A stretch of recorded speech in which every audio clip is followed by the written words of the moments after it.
Assalamualaikum audience, hopefully you are doing good. Sore throat.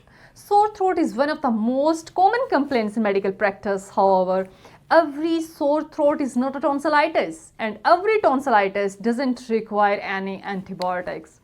गला बहुत ज़्यादा दर्द होना कॉमन मसला है, लेकिन हर गला दर्द टॉन्सिलाइटिस नहीं होता और हर टॉन्सिलाइटिस में एंटीबायोटिक्स देना भी ज़रूरी नहीं होता. In this video, we will explain tonsillitis using correct medical terms but in a way that everyone can easily understand. What are tonsils? Tonsils क्या होते हैं? Tonsils are lymphoid tissues located in oropharynx. आम जुबान में tonsils गले के दोनों sides पर होते हैं. ये बॉडी के बेसिकली गार्ड्स होते हैं जो जर्म्स को पहले ही पकड़कर रोकने की कोशिश करते हैं. इसलिए बच्चों में टॉन्सिल्स ज़्यादा एक्टिव होते हैं और इन्फेक्शन भी ज़्यादा होता है. What is basically tonsillitis? अगर मेडिकली देखें कि टॉन्सिलाइटिस क्या होता है, tonsillitis is inflammation of the tonsils. Simply अगर बात करें, जब आपके टॉन्सिल्स की स्वेलिंग हो जाए यानी कि सूज जाए, उनमें रेडनेस आ जाए, दर्द हो, पेन करें, तो इसे टॉन्सिलाइटिस कहते हैं. अब हम देखेंगे कि इसके बेसिकली क्या कॉजेज़ हो सकते हैं.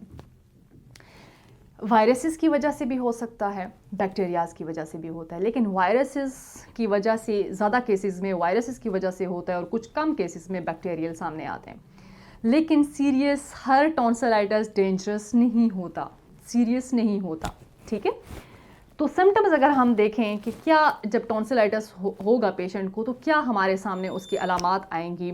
पेशेंट को बहुत ज़्यादा गला दर्द होगा, निगलते वक्त उसको बहुत ज़्यादा पेन होगा यानी कि एडिनोफेजिया, उसको बहुत ज़्यादा फीवर हो सकता है, बुखार बहुत ज़्यादा हो सकता है, उसके कानों में बहुत ज़्यादा दर्द हो सकता है, उसके मुंह से स्मेल आ सकती है, गर्दन की ग्लैंड्स का दर्द होना, ये मोस्टली ये सामने आती हैं चीज़ें.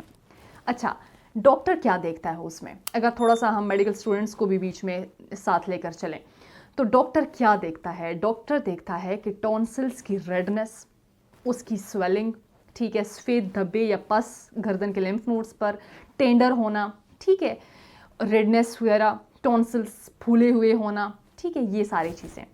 अब हम देखते हैं कि वायरल और बैक्टीरियल टॉन्सिलाइटिस में क्या डिफरेंस हो सकता है. ये समझना मेडिकल स्टूडेंट्स के लिए बहुत ज़रूरी है. जो वायरल टॉन्सिलाइटिस होगा उसके हमें क्या सिम्टम्स सामने आ सकते हैं. ज़्यादा कॉमन सर्दी, खांसी, नाक बहना, ये साथ होता है जो वायरल टॉन्सिलाइटिस होता है. बुखार हल्का होता है, एंटीबायोटिक्स की ज़रूरत नहीं होती. बैक्टीरियल टॉन्सिलाइटिस में स्ट्रेप थ्रोट, अचानक तेज़ बुखार हो जाएगा, गला बहुत ज़्यादा दर्द होना, उसके साथ खांसी नहीं होती, टॉन्सिल्स पर सफ़ेद पस. सो ये सारा इसका सिम्टम्स हैं. ट्रीटमेंट की अगर बात करें तो वायरल टॉन्सिलाइटिस का इलाज एंटीबायोटिक्स नहीं है.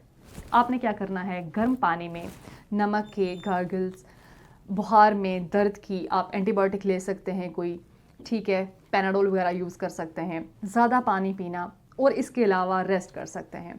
बैक्टीरियल टॉन्सिलाइटिस में आप डॉक्टर के मशवरे के अकॉर्डिंग जो भी आप एंटीबायोटिक वगैरह यूज़ करेंगे, पेंसिलिन, एमॉक्सिलिन वगैरह जो भी होगा वो आप यूज़ करेंगे. एलर्जी हो तो इसका ऑल्टरनेट आप देख लीजिएगा, लेकिन डॉक्टर के मशवरे के अकॉर्डिंग हर गले के दर्द पर एंटीबायोटिक लेना ज़रूरी नहीं, क्योंकि ये आपकी किडनी पर नेगेटिव इम्पैक्ट डाल सकता है. टॉन्सिलाइटिस का बार बार होना इन्फेक्शन का, यानी कि साल में अगर 5 से 6 दफ़ा इन्फेक्शन होता है, टॉन्सिल्स हमेशा बड़े रहते हैं और नींद में स्नोरिंग का होना, सांस का रुकना, तो डॉक्टर मोस्टली आपको टॉन्सिलेक्टमी का मशवरा दे सकते हैं. ठीक है, तो जब अगर टॉन्सिल्स बहुत टाइम तक रहते हैं और इसका प्रॉपरली ट्रीटमेंट नहीं होता, तो आपको रिमेटिक फीवर या फिर आपके गुर्दे का मसला बन सकता है. ठीक है, तो इसलिए प्रॉपरली डायग्नोसिस ज़रूरी है. टॉन्सिलाइटिस कॉमन है लेकिन हर केस में सेम नहीं होता, इसलिए you should go for the doctors. पहले डायग्नोसिस कंफर्म हो जाए, उसके बाद एंटीबायोटिक्स लें, उसके बाद ट्रीटमेंट स्टार्ट करें. Thank you.